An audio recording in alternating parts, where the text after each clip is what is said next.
Welcome to IN60, where my guest is Michael Kelly, Global Head of Multi-Asset Investing at PineBridge Investments. Welcome, Michael. Great to have you here in the flesh in Australia. James, nice being here. Thank you. Real pleasure to have you.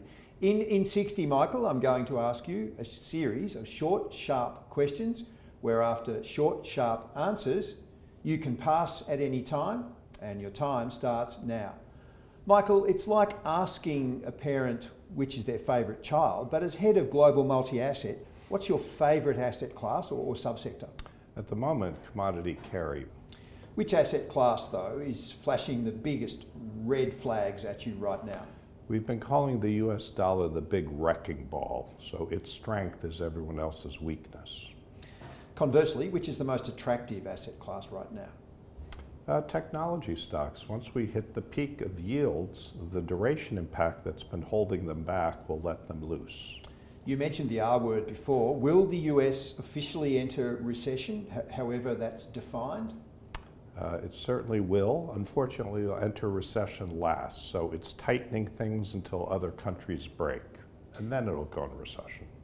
Do you think personally that the Fed will lift interest rates too far?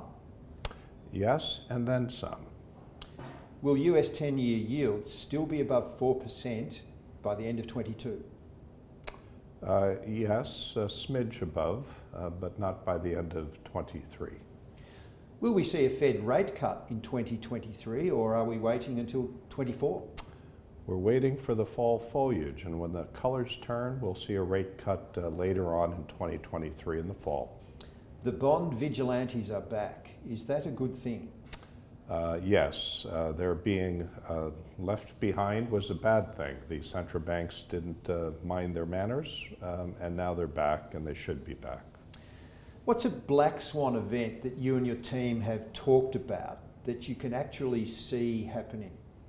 Well, as the US-China relationship went from collaborators to competitors, that was okay.